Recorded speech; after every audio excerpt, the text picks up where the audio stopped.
నమస్కారం, ఇది సంగతికి స్వాగతం. మొన్న వర్షాభావం, నిన్న అకాల వర్షాలు, తీవ్రంగా నష్టపోయిన కర్షక లోకం, ఇన్ని సమస్యల్లోనూ భవిష్యత్పై ఆశలు. వచ్చే రోజుల్లో అయినా సరిగ్గా వానలు కురవకపోతాయా, పంట చేతికి రాకపోదా అన్న నమ్మకం. అయితే ఈసారి కూడా రైతన్నకు కష్టాలు తప్పవంటోంది భారత వాతావరణ విభాగం. దేశంలోకి చిరుజల్లులు మోసుకొచ్చే నైరుతితో ఈ ఏడు కూడా నైరాశ్యం తప్పదంటూ మాన్సూన్ ముందస్తు సమాచారాన్ని అందించింది. గతేడాది కరువు కొరలో చిక్కుకొని 6% మేర తగ్గిన పంట దిగుబడులు దేశ ఆర్థిక వ్యవస్థపై తీవ్ర ప్రభావం చూపాయి. ఈ సంవత్సరం అంతకంటే తక్కువ వర్షపాతం నమోదవనున్న కారణంగా గ్రామీణ భారతం ఆర్థిక వ్యవస్థ కుదేలయ్యే ప్రమాదం ఉంది. అది అంతిమంగా దేశ వృద్ధి రేటును వెనక్కి లాగుతుందన్న హెచ్చరికలు వినిపిస్తున్నాయి.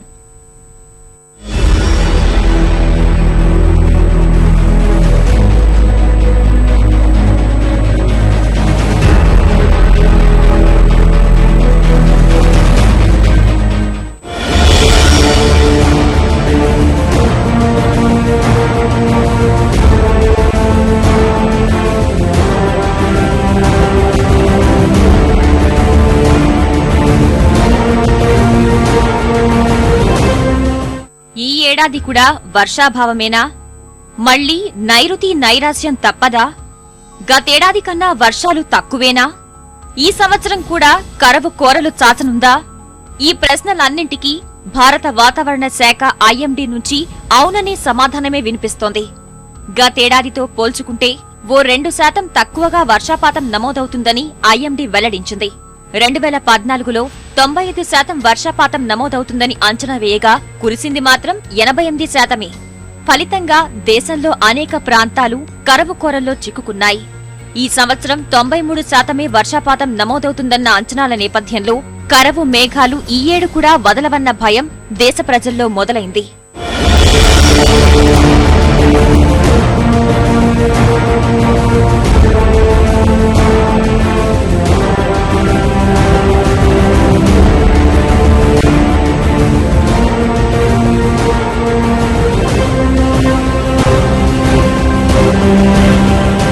నైరుతి రుతుపవనాలు భారత ఆర్థిక వ్యవస్థకు ఇంధనాన్ని అందించే సాధనాలు. వ్యవసాయాధార భారతంలో ఈ వర్షాలపై ఆధారపడే కోట్ల ఎకరాల్లో సాగు సాగుతుంది. ఏటా దేశవ్యాప్తంగా నమోదయ్యే వర్షపాతంలో 75% నైరుతి రుతుపవనాల పుణ్యమే.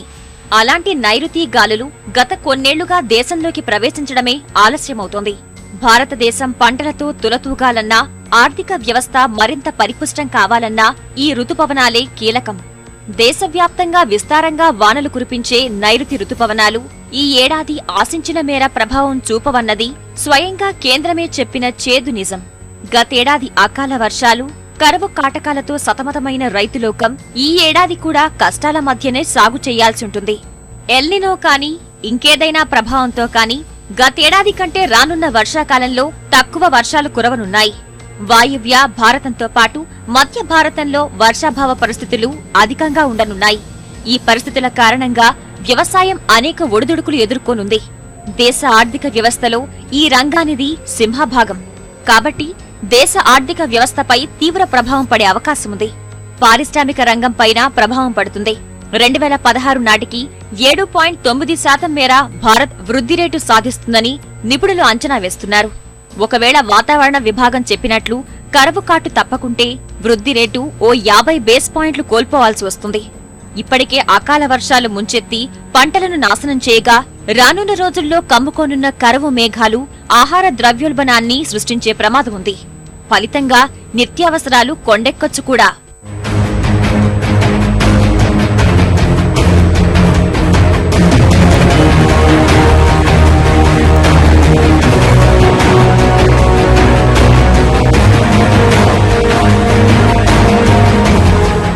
ఏటా ఏప్రిల్లో తొలి విడత వర్షాకాలం ముందస్తు సమాచారాన్ని వాతావరణ విభాగం విడుదల చేస్తుంది.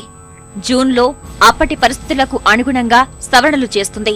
గత 50 ఏళ్లలో నమోదైన వర్షపాతాన్ని ప్రామాణికంగా తీసుకుని దీర్ఘకాల సగటు వర్షపాతాన్ని 89%గా నిర్ణయించి ఈ అంచనాలు రూపొందిస్తారు. వీటి ఆధారంగా 96 నుంచి 104% వర్షపాతాన్ని సాధారణ వర్షపాతంగా చెప్తారు. 96 కంటే తక్కువ శాతం వర్షం పడితే సాధారణం కన్నా తక్కువగా భావిస్తారు. 90% కన్నా స్వల్ప వర్షపాతం నమోదైతే అనావృష్టిగాను, 104 నుంచి 110% వరకు సాధారణం కన్నా అధికమని, 110 కంటే ఎక్కువ శాతం వర్షపాతం నమోదైతే అతివృష్టి అని అంటారు. 2015లో సాధారణ వర్షపాతం కురవడానికి 28% మాత్రమే అవకాశాలు ఉన్నట్లు ఐఎండీ ప్రకటించింది. సాధారణం కన్నా తక్కువగా వర్షపాతం కురవడానికి 35%, లోటు వర్షపాతానికి 33%, సాధారణం కన్నా ఎక్కువగా వర్షం కురవడానికి 3%, అత్యధిక వర్షపాతం నమోదయ్యేందుకు 1% అవకాశం ఉన్నట్లు వాతావరణ శాఖ పేర్కొంది. మాన్సూన్ ద్రోణి ఉత్తర భారతదేశానికి వెళ్లకుండా ఎక్కువ రోజులు మన సౌత్ ఇండియా మీద ఉండటం వలన కొద్దిగా సౌత్ ఇండియాలో పరిస్థితులు మామూలుగా ఉండే అవకాశాలు ఉన్నాయి. కానీ ప్రస్తుతం ఉన్న పరిస్థితుల్లో ఇప్పుడు ఎల్నినో ప్రభావం ఈ మాన్సూన్ అంతా ఉండే అవకాశాలు ఎక్కువగా ఉన్నాయి.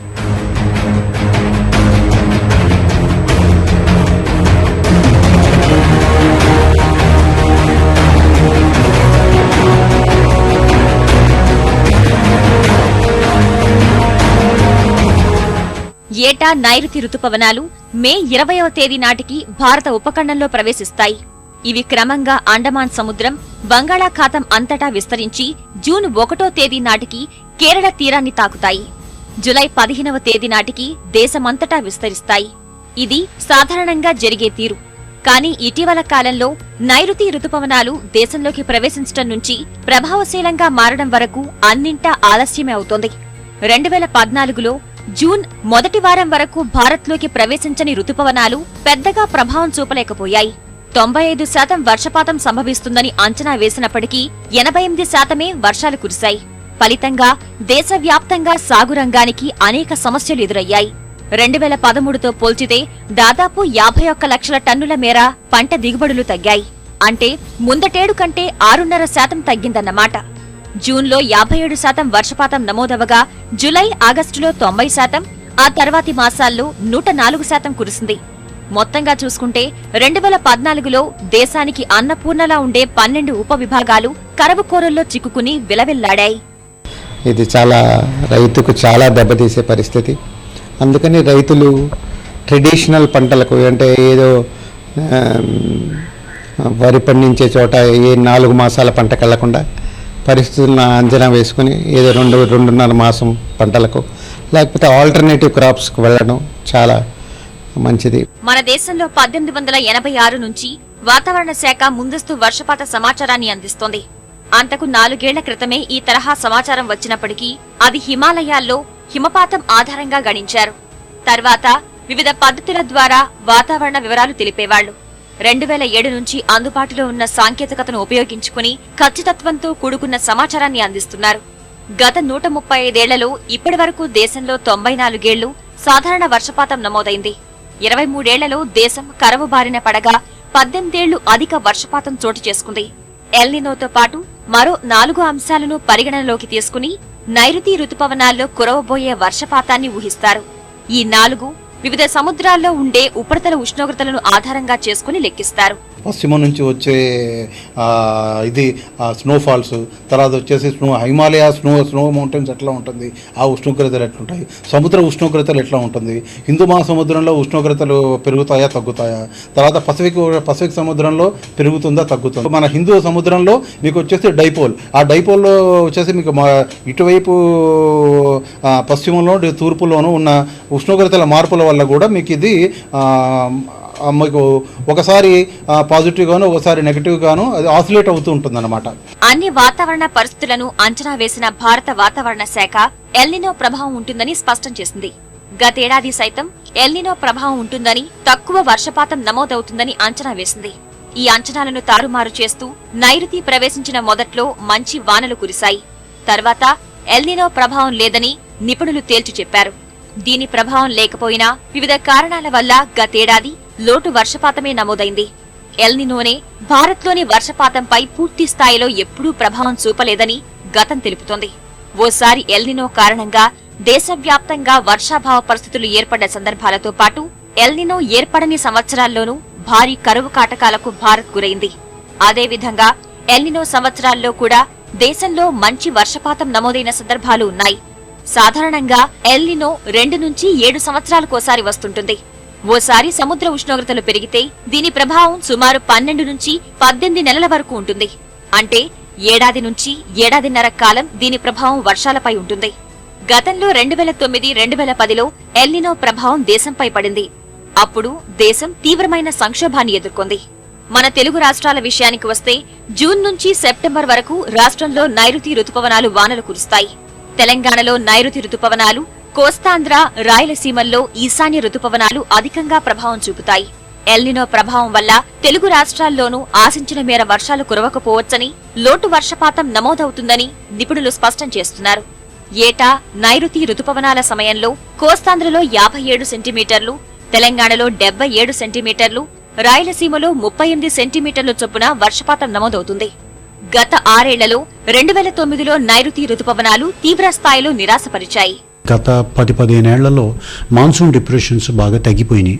ఒక 2013లో మటుకు ఎందుకో కొంచెం రివైవ్ అయ్యి ఆ ఏడాది 5 సైక్లోన్లు వచ్చినాయి, దాదాపు ఒక 5 డిప్రెషన్స్ వచ్చినాయి. అది ఒకటి మళ్ళీ ఒక వెల్కమ్ సైన్. కానీ మళ్ళీ అలాంటి పరిస్థితులు మళ్ళీ పునరావృతం కాలేదు మనకి. ఇది ఆల్ ఇండియా లెవెల్లో. ఇప్పుడు మనకు ఆంధ్రప్రదేశ్కి వచ్చినప్పుడు ఇది సౌత్ వెస్ట్ మాన్సూన్ ఇంపాక్ట్ చాలా తక్కువ. ఎందుకంటే అది 4 నెలల్లో వచ్చే వర్షపాతం. మనకు కోస్టల్ ఏరియాకి తీసుకుంటే 8 నెలల్లో వస్తుంది. అలాగనే రాయలసీమలో కూడా నియర్లీ 8, తెలంగాణలోకి వచ్చేసరికి 4 నుంచి 5 నెలలు వస్తుంది. అంటే ఈ పీరియడ్ అంటే north east monsoon, south west monsoon differ అయిపోతాయి. వాతావరణ శాఖ వెలువరించే ముందస్తు అంచనాలు అన్ని సందర్భాల్లో పూర్తిగా నిజమైన దాఖలాలు లేవు. కొన్నిసార్లు అంచనాలకు భిన్నంగా జరిగింది కూడా. ఓవైపు భారీ వర్షాలు ఉన్నప్పుడే మరో ప్రాంతంలో తీవ్రమైన కరువు తాండవించింది. అందుకే దేశవ్యాప్తంగా నమోదైన వర్షపాతాన్ని ప్రామాణికంగా తీసుకుని ముందస్తుగా వర్షపాతాన్ని గణించడంలో కొన్ని అభ్యంతరాలు లేకపోలేదు. అందుకే ఎప్పటికప్పుడు స్థానిక వాతావరణ పరిస్థితులను బేరీజు వేసి రైతులకు నెలకోసారి వర్షపాతానికి సంబంధించిన సమాచారం అందించాలని కొందరు నిపుణుల సలహా. ఏది ఏమైనా కీడెంచి మేలెంచాలన్న పెద్దల మాటను గుర్తు చేసుకుని ప్రభుత్వం ముందస్తు చర్యలు తీసుకోవాలి. రైతులను కరువును తట్టుకునేలా సమాయత్తం చేయాలి. వర్షాభావ పరిస్థితుల్లో సాగుకు సంబంధించి అన్నదాతల్లో అవగాహన పెంపొందించాలి. అప్పుడే గ్రామీణ భారతం పచ్చగా ఉంటుంది. దేశ ఆర్థిక వ్యవస్థ పరుగులు పెడుతుంది. వాహనం రోడ్డుపైకొస్తే చాలు కాలుష్య మేఘాలు కమ్ముకుంటాయి. రణగుణ ధ్వనులతో చెవులు మోతమోగుతాయి. రోడ్డుపైకొచ్చిన పాపానికి ఆస్పత్రి పాలు కావాల్సిందే. రోజు రోజుకు పెరిగిపోతోన్న ఇంధన ధరలు మోయలేని భారము మోయాల్సిందే. ఈ సమస్యలన్నింటికీ చెల్లుచీటి పాడుతూ పర్యావరణహితమైన వాహనాలు వేగంగా పరుగులు తీస్తున్నాయి. ప్రశాంత వాతావరణంలో నిశ్శబ్ద విప్లవంలా దూసుకొస్తున్నాయి విద్యుచ్చోదక వాహనాలు. ఎలక్ట్రిక్, హైబ్రిడ్, సౌర వాహనం, ఇలా పేరేదైనా వాతావరణానికి కాలుష్యంలో ప్రధాన భూమిక వహిస్తున్న ఇంధన వాహనాలకు ప్రత్యామ్నాయ మార్గాన్ని చూపుతున్నాయి. అత్యాధునిక సాంకేతికతను అందిపుచ్చుకుంటూ సరికొత్త రూపంతో వాహనదారులను ఆకట్టుకుంటున్నాయి. కాలుష్య భూతాన్ని పక్కదారి పట్టించేందుకు అందివచ్చిన అవకాశంగా మారిన ఎలక్ట్రిక్ వాహనాల వినియోగాన్ని పెంచేందుకు కేంద్ర సమగ్ర కార్యాచరణతో ముందుకొచ్చింది. ఈ ప్రణాళికలు పర్యావరణ మిత్రులను ఎంత మేరకు జనం చెంతకు చేరుస్తాయనేదే అందరి ప్రశ్న.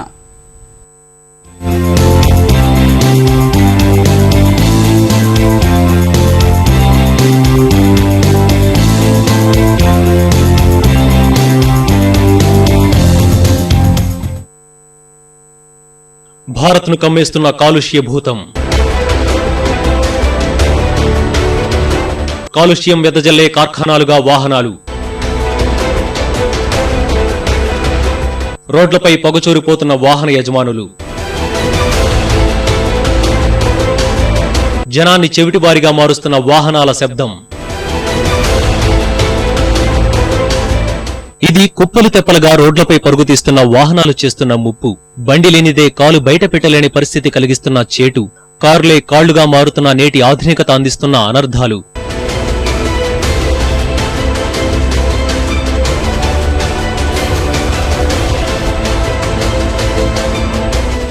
వీటికి పరిష్కారం లేదా అంటే ఉంది. వారంలో కొన్ని రోజులు సైకిళ్లను ఉపయోగించడం, ప్రజా రవాణా వ్యవస్థపై ఆధారపడటం, ఇవన్నీ కొంతవరకే వీలవుతాయి. ప్రస్తుత పోటీ కాలంలో వ్యక్తిగత వాహనాలు లేకుండా కాలు బయట పెట్టడం సాధ్యం కావటం లేదు. ప్రజా రవాణా వ్యవస్థను నమ్ముకుంటే అనుకున్న సమయానికి గమ్యస్థానానికి చేరటం గగనమే. ఈ పరిస్థితుల్లో కాలుష్యరహిత వాహనాలే ఉత్తమ మార్గం. ఇందుకోసం పుట్టుకొచ్చినవే ఎలక్ట్రిక్ హైబ్రిడ్ వాహనాలు. వాయు శబ్ద కాలుష్యానికి దూరంగా ఉండే ఈ తరహా వాహనాలపై ఆసక్తి క్రమక్రమంగా పెరుగుతోంది.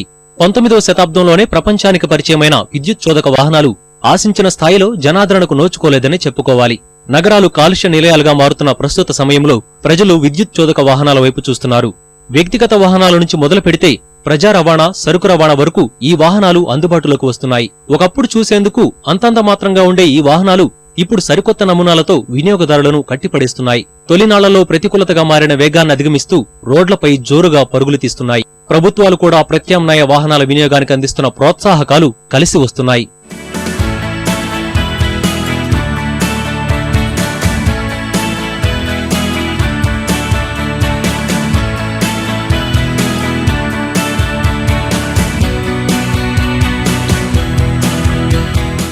వాయు శబ్ద కాలుష్యానికి అడ్డుకట్ట వేస్తూ పుట్టుకొచ్చిన విద్యుత్ కార్లలో అనేక రకాలు అందుబాటులోకి వచ్చాయి. గ్యాసులను సహా ఇతర జీవ ఇంధనాలతో నడిచే హైబ్రిడ్ వాహనాలు యజమానులను ఆకట్టుకుంటున్నాయి. సౌరశక్తితోనూ వాహనాలు రోడ్లపై పరుగులు తీస్తున్నాయి. వీటి విషయంలో ముందుగా చెప్పుకోవాల్సింది ద్విచక్ర వాహనాల గురించే. అనేక ప్రముఖ కంపెనీలు అత్యాధునిక మోడళ్లలో బైకులను రూపొందించాయి. ఆకట్టుకునే నమూనాల్లో హైబ్రిడ్ కార్లు మార్కెట్లోకి విడుదలవుతున్నాయి. భారత్లో మహేంద్ర, రేవా, టయోటా, BMW వంటి ప్రముఖ కంపెనీలు భవిష్యత్ వ్యాపారాన్ని విస్తరిస్తున్నాయి.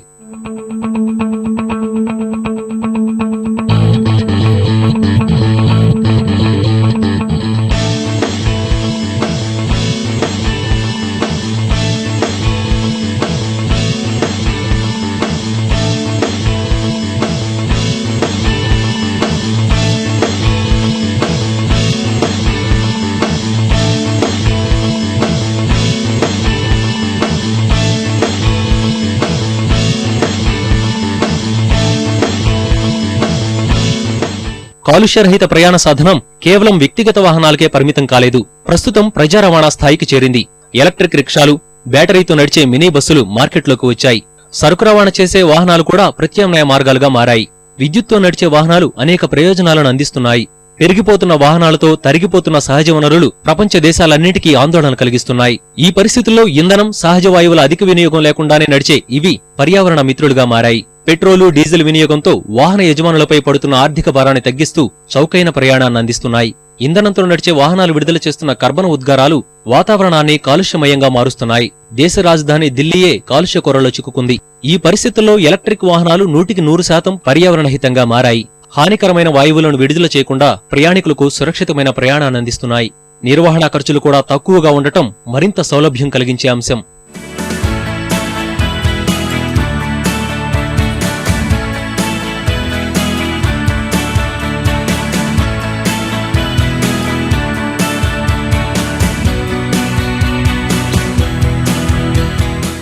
ఇన్ని సదుపాయాలు సమ్మిళితమైన ఎలక్ట్రిక్ వాహనాలు పూర్తి స్థాయిలో సామాన్యుడి చెంతకు చేరలేదు.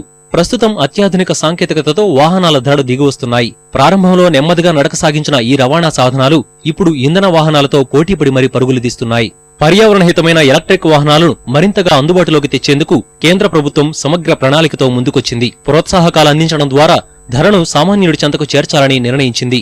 దేశీయంగా హైబ్రిడ్ ఎలక్ట్రిక్ వాహనాల తయారీ వినియోగాన్ని వేగంగా సాధించేందుకు ఫేమ్ ఇండియా పథకాన్ని ప్రారంభించింది. ఈ విభాగంలో ద్విచక్ర వాహనాలు, ఆటోలు, కార్లు, బస్సుల తయారీ కొనుగోలుదారులకు ప్రోత్సాహకాలు ఇవ్వనున్నారు. ప్రస్తుతం వచ్చే ఆర్థిక సంవత్సరానికి కలిపి 795 కోట్ల రూపాయలను ప్రభుత్వం కేటాయించింది. ఇందులో 500 కోట్లు గిరాకీ పెంపుదలకు ప్రోత్సాహకంగా అందించనుంది. మిగిలిన మొత్తాన్ని పరీక్షా సదుపాయాలు, ఛార్జింగ్ సౌకర్యాలు, ప్రయోగాత్మక ప్రాజెక్టులకు ఖర్చు చేయనుంది. 2 ఏళ్లలో పథకం అమలు తీరును పరిశీలించి తదుపరి కార్యాచరణను 2017 ఏప్రిల్ 1 నుంచి అమలు చేయాలని సర్కారు నిర్ణయించింది.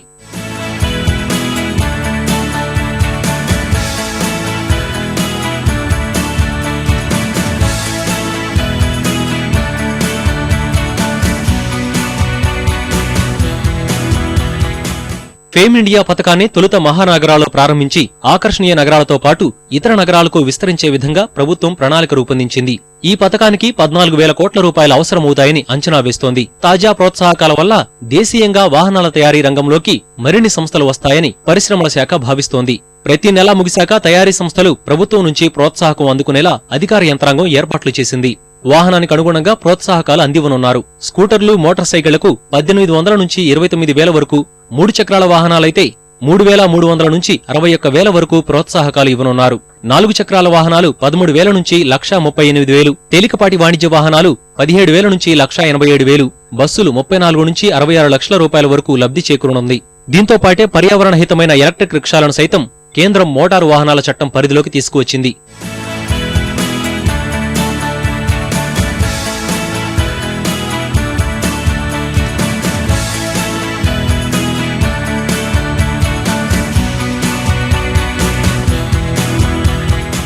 పర్యావరణ ప్రయోజకారి అయిన ఎలక్ట్రిక్ వాహనాల వినియోగం భారత్లో ఏటికేడు పెరుగుతోంది. 2013లో 125,257 వాహనాలు ఉన్న భారత్ విపణి 2021 నాటికి 11 లక్షలకు చేరుకోవచ్చని అధ్యయనాలు స్పష్టం చేస్తున్నాయి. ప్రపంచంలో అతిపెద్ద వాహన విపణుల్లో ఒకటైన భారత్ అనేక విదేశీ సంస్థలను ఆకర్షిస్తోంది. అయితే దీనికి తోడుగా పెరుగుతున్న వాహనాలకు అనుగుణంగా ప్రభుత్వం ఛార్జింగ్ సౌకర్యాలు కల్పించాలి. ఇప్పటికే విద్యుత్ కొరత అనేది సమస్యగా మారింది. ప్రత్యామ్నాయ రవాణా సౌకర్యాలపై పడకుండా చూసుకోవాలి. అయితే ప్రభుత్వ ప్రయత్నాలు సఫలమై ప్రజల్లో అవగాహన పెరిగితే మన దేశ రోడ్లపై కాలుష్యహిత శబ్దం లేని వాహనాలు పరుగులు తీయటం అసాధ్యమేమీ కాదు.